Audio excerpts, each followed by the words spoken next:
Buletin Didik 23 Februari bersama saya Nur Alifah Ghani. Assalamualaikum dan salam sejahtera.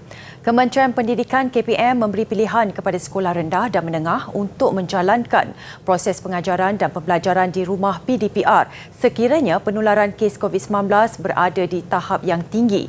Timbalan Menteri Pendidikan Datuk Mohamed Al-Amin berkata, fokus KPM kini adalah kepada pelajar yang akan menduduki peperiksaan sijil Pelajaran Malaysia SPM dan Sijil Tinggi Persekolahan Malaysia STPM. Tambah beliau, KPM juga telah menyediakan panduan prosedur operasi standard SOP kepada pihak sekolah sekiranya berlaku peningkatan penularan wabak itu. Bagi ujian pentaksiran tingkatan 3 PT3 pula, KPM akan mengeluarkan kenyataan berhubung pelaksanaannya dalam masa terdekat. Datuk Mohamed Al-Amin berkata keputusan itu bakal dibuat berdasarkan penelitian serta perbincangan yang akan dijalankan kementerian itu.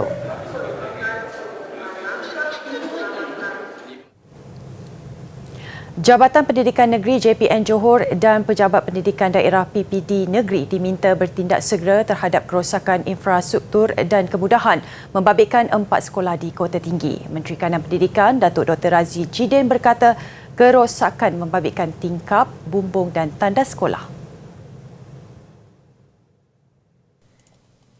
Menerusi catatan di Facebooknya, beliau berkata sekolah terlibat ialah Sekolah Menengah Kebangsaan SMK Tan Sri Jaafar Albar, SMK Bandar Ista, Sekolah Kebangsaan SK Suri Setia Jaya serta SK Bandar Ista.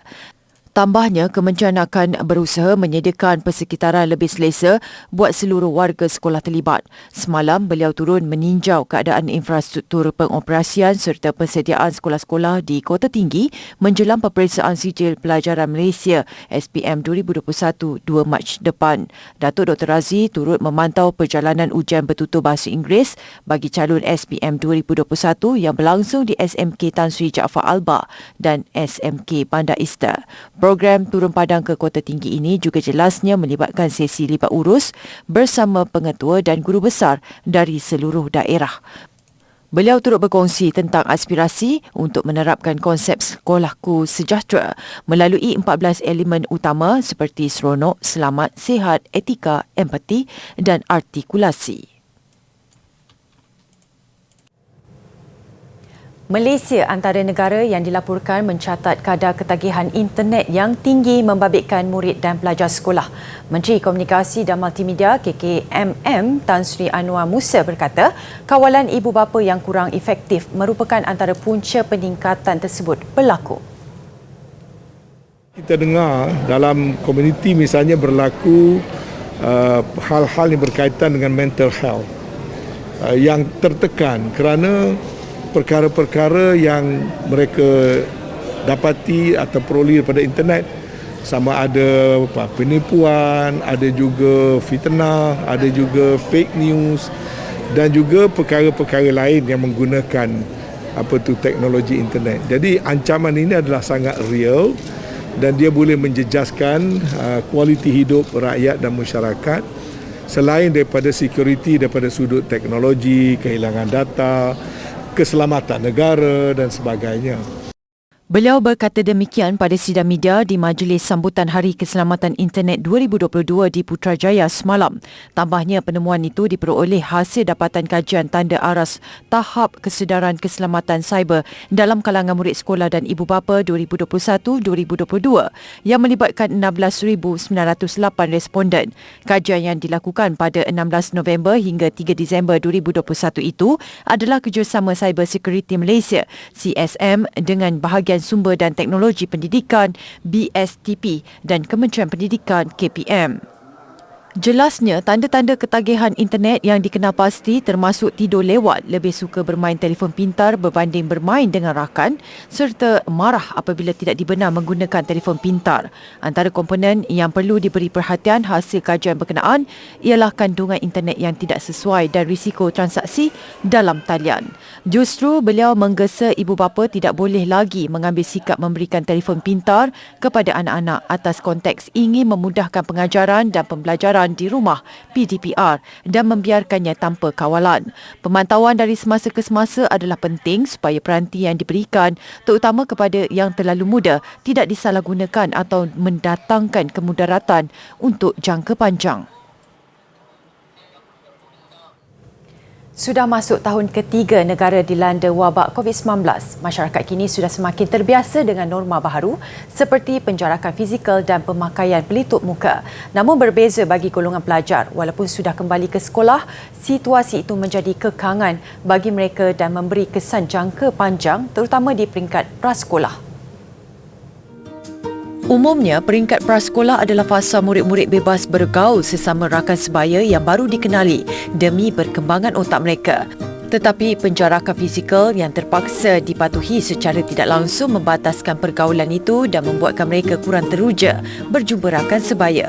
Menurut Timbalan Pengarah Pengurusan Sekolah Jabatan Pendidikan Negeri Kedah, Malik Abu Hassan, ketiadaan aktiviti pergaulan bebas seperti sebelum pandemik memberi impak besar kepada persekolahan mereka. Tiada lagi yang berlari berpegangan tangan, makan beramai-ramai, berjalan sambil memaut bahu kawan-kawan. Malah dipaksa memakai pelitup muka dan ada penjarakan.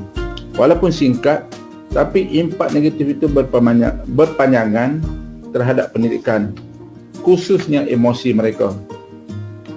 Kejutan ke norma baharu kepada para pelajar, guru-guru, waris merupakan satu cabaran terbesar kepada kita semua dalam menangani isu-isu yang begini.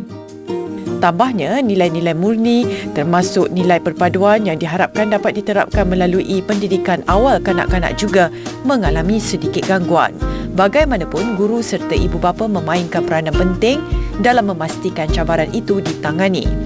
Mewakili pihak prasekolah, Norma Surajani berpendapat cabaran di era pandemik ini antara penghalang untuk murid prasekolah berkembang secara normal.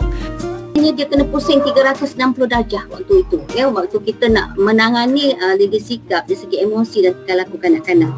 Sebab emosi kanak-kanak ini biasanya dia memang kita base kepada fitrah. Fitrah kanak-kanak itu sepatutnya dia belajar melalui main. Banyak aktiviti main yang perlu dia laksanakan. Kita sebagai pendidik awal pun kita tahu main tu macam-macam jenis ada. Tetapi kita tak boleh lagi dah buat aktiviti bermain yang melibatkan rakan-rakan dalam kumpulan kan.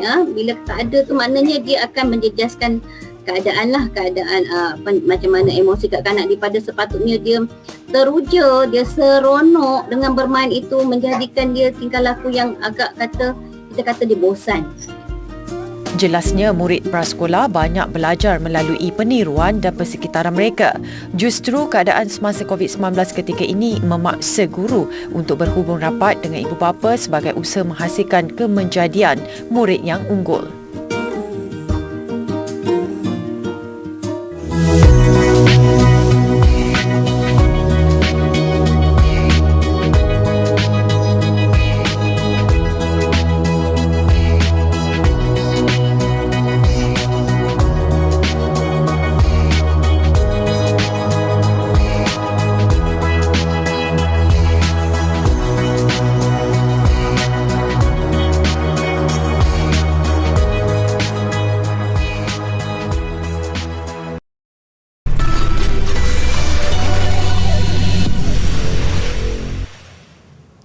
Pemahaman dan pendedahan kepada dasar perlembagaan persekutuan penting untuk diterapkan dalam masa pendidikan masa kini. Pengerusi Lembaga Pengelola Dewan Bahasa dan Pustaka DPP, Profesor Datuk Seri Dr. Awang Sarian berkata, pendedahan itu bukan sahaja dapat dilakukan secara pembelajaran formal, malah dapat dipelajari golongan muda melalui institusi kekeluargaan. Sekurang-kurangnya 4 perkara asas, iaitu kedudukan Islam sebagai agama persekutuan, bukan agama rasmi, agama persekutuan. Kedudukan Raja-Raja Melayu, kedudukan bahasa Melayu sebagai bahasa kebangsaan, dan kedudukan istimewa orang Melayu dan Bumiputera, dan hak-hak sah kaum-kaum lain. Yang ini kadang-kadang orang berhenti setakat perkara 153 berhenti setakat kedudukan orang Melayu dan Bumiputera. Sedang dalam perlembagaan jelas dan hak-hak sah kaum-kaum lain. Jadi kalau ilmu ini diketahui dan disampaikan kepada anak muda melalui pendidikan, melalui institusi keluarga dan sebagainya, maka saya kira soal yang dikatakan jurang atau kesenjangan pemahaman ini akan dapat diatasi. Beliau berkata sedemikian ketika program bicara intelek seni Anjuran Sekretariat Dunia Melayu Dunia Islam DMDI dengan kerjasama DBP serta Jabatan Kebudayaan dan Kesenian Negara JKKN. Tambah beliau, perkara itu penting untuk didedahkan sejajar dengan kepelbagaian kaum dan budaya di negara ini, sekaligus mampu membantu dalam penerimaan budaya dan warisan sesuatu kaum tanpa mengubah asal-usul dan jati diri kaum itu sendiri. Turut diadakan pada majlis sama penyampaian Anugerah Buku Negara 2022. Ia bertujuan mengiktiraf jasa dan sumbangan penulis dari Melaka serta penulisan berkaitan negeri itu. Antara tokoh yang menerima anugerah itu, Ketua Pengarah DBP Datuk Abang Salihuddin Abang Syukran yang dinobat tokoh penggerak penerbitan buku negara dan kemasyarakatan bagi menghargai jasa beliau dalam meningkatkan penerbitan buku dalam negara. 36 tahun berturut-turut sehingga sekarang. Ini kisah pengorbanan seorang kakak yang terpaksa melupakan impiannya bekerja dan meneruskan pelajaran demi menjaga 4 adiknya selepas kematian bapa akibat COVID-19. Nurani Zulkifli, 18 tahun dari Kampung Durian Burung, Kuala Terengganu, mengambil keputusan itu bagi menggalas tanggungjawab ibu bapanya dan memastikan adik-adiknya tidak tercicir dalam pelajaran. 5 beradik ini kehilangan bapa mereka Zulkifli Ramli 62 tahun pada 27 September tahun lalu. Manakala ibunya Tuan Nurziana Tuan Sagar meninggal dunia kira-kira 5 tahun lalu akibat penyakit kanser. Untuk kerjanya semua, kalau nak kerja jadi susah sebab mikir adik-adik dah nak tinggal adik-adik rumah. Nak tinggal adik-adik rumah lagi kerja dah, kalau kerja balik malam semua, jadi susah je sekarang ni. Sedih kalau macam dia ada minta apa-apa tak boleh nak bagi apa semua, jadi macam sedih lah. Tak boleh nak bagi, nak perhai minta, perhai nak. Tanggungjawab menjaga keluarga itu digalas sepenuhnya kasih Nurani sejak kakak sulungnya berkahwin dan tinggal berasingan. Dia berhasrat untuk melihat 2 adik lelakinya, Wais Al-Syahid 9 tahun dan Wali Al-Hadad 12 tahun dapat menyambung pengajian ke sekolah tahfiz sekaligus memenuhi impian Allahyarham bapa mereka untuk bergelar ustaz. Manakala 2 lagi adik perempuannya, Suci Sufia 14 tahun dan Sayang Murni 16 tahun bercita-cita untuk menjadi doktor. Keluarga ini mendapat bantuan daripada Jabatan Kebajikan Masyarakat JKM sebanyak RM700 sebulan. Tengok abang.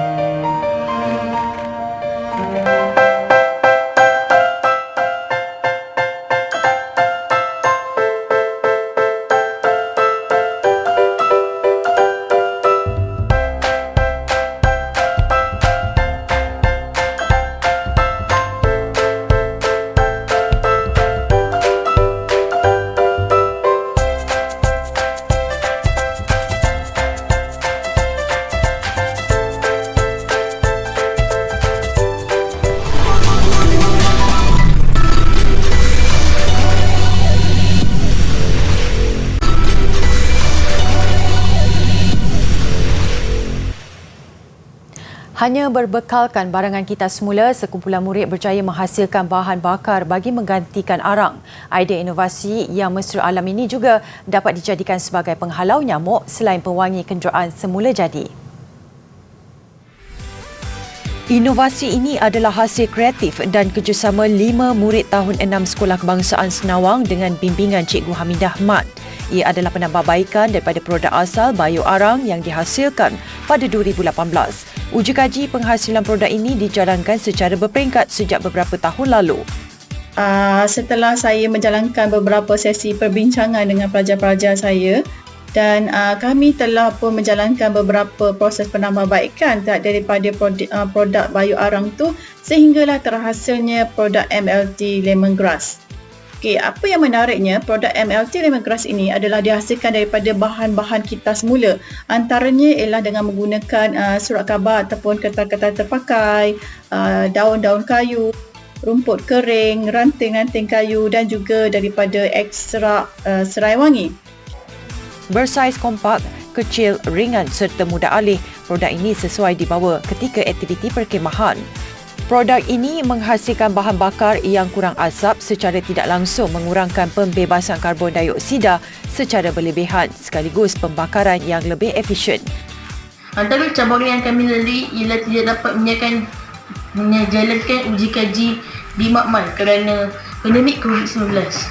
Namun dengan bimbingan guru kami iaitu Cikgu Hamidah binti Mat, kami dapat menjalankan projek kami dengan jayanya. Harapan saya melalui inovasi ini adalah untuk menaikkan nama sekolah saya dan memberi sumber inspirasi kepada pelajar yang lain. Lebih membanggakan, inovasi ini berjaya meraih pingat emas dalam pertandingan inovasi antarabangsa Invite anjuran Universiti Malaysia Perlis tahun lalu mengalahkan 54 kumpulan dari sekolah lain dari dalam dan luar negara. Saya harapkan dengan penyertaan pelajar dalam bidang inovasi ini dapat mencongkil bakat mereka, dapat merangsang kemahiran berfikir kritis dan kreatif mereka dan seterusnya menarik minat mereka untuk terus memilih bidang sains apabila mereka melanjutkan pelajaran ke peringkat yang lebih tinggi. Bukan itu saja, malahan dengan menyertai pertandingan inovasi ini juga dapat melatih mereka untuk membina keyakinan diri, melatih mereka untuk lebih orang kata pandai berkomunikasi, melontarkan idea dan pendapat mereka.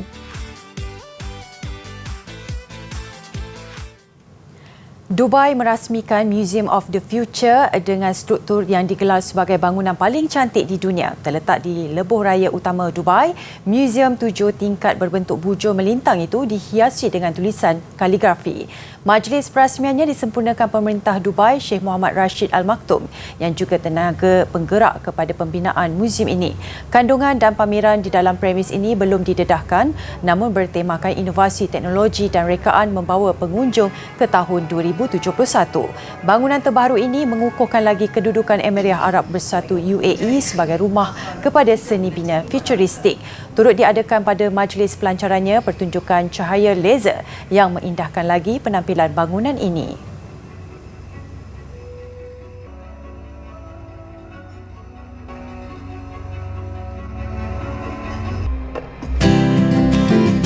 Di sini kita boleh lihat hiasan kepala yang digunakan oleh penari-penari istana ya satu ketika dulu yang ditarikan di istana-istana di Siam ataupun sekarang kita kenali sebagai Thailand. Ia merupakan teater tertua ya yang masih dipersembahkan di Thailand. Kalau kita lihat penggunaan hiasan kepala daripada emas ini, ianya untuk memberi satu inspirasi dan memberi daya tarikan kepada penonton ya.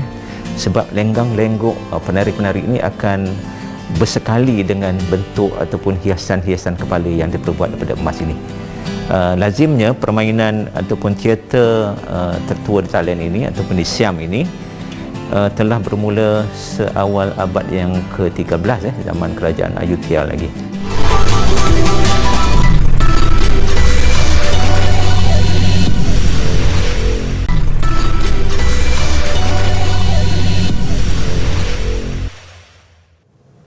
Ke laporan sukan, bakal berdepan pemain nombor 2 dunia Kento Momota pada suku akhir. Itu antara halangan sukar buat Lee Zijia untuk mempertahankan gelaran juara All England bulan depan. Sebelum itu, beliau harus mengatasi seorang lagi pemain berbakat Jepun, Kenta Nishimoto pada pusingan pertama.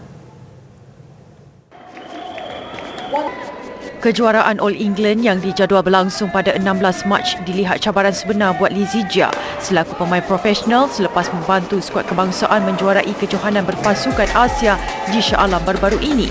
Misi mempertahankan kejuaraan bermula menentang Nishimoto pada pusingan pertama dan dijangka mampu melepasi halangan berikutnya sehinggalah lawan kental menanti pada suku akhir pemain nombor 2 dunia, Kento Momota. Ironinya, Zijia menewaskan Momota pada peringkat sama tahun lalu sebelum bergelar juara menupaskan jago Denmark Victor Axelsen. Tiada wakil Malaysia untuk kategori persorangan wanita menyaksikan acara beregu lelaki menjadi tumpuan dengan 5 gandingan membawa cabaran Malaysia diketuai oleh Aaron Chia dan So Wo Yi. 2 gandingan profesional yang turut membawa cabaran negara ialah Wong Yu Sin, Teo Yi yang diletak sebagai pilihan ke-8 serta Tan Kian Meng dan Tan Wee Kiong. Beregu campuran, hanya gandingan Tan Kian Meng Lai Peijing tersenarai antara gandingan pilihan. Bagi 4 pasangan negara yang lain menampilkan barisan muda selain penampilan kedua Goh Liu Ying bersama Ong Yu Sin. Bagi beregu wanita, Malaysia hanya menampilkan gandingan Pearly Tan dan M. Tina.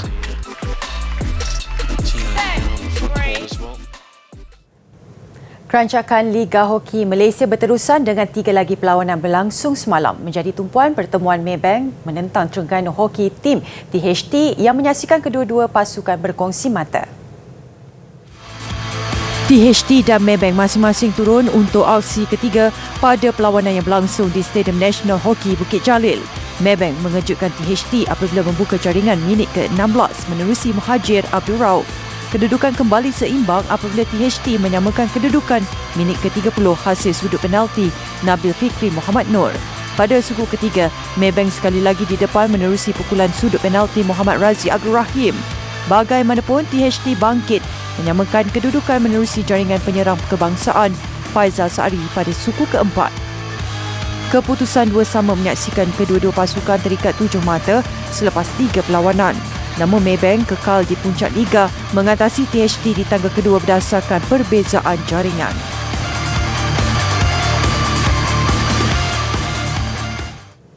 Mengakhiri buletin didik malam ini, lukisan mural di dinding sebuah hospital di Sao Paulo, Brazil yang bertujuan meningkatkan kesedaran mengenai pengorbanan petugas kesihatan berdepan pandemik COVID-19. Saya Nurul Fagani, salam hormat dan Assalamualaikum.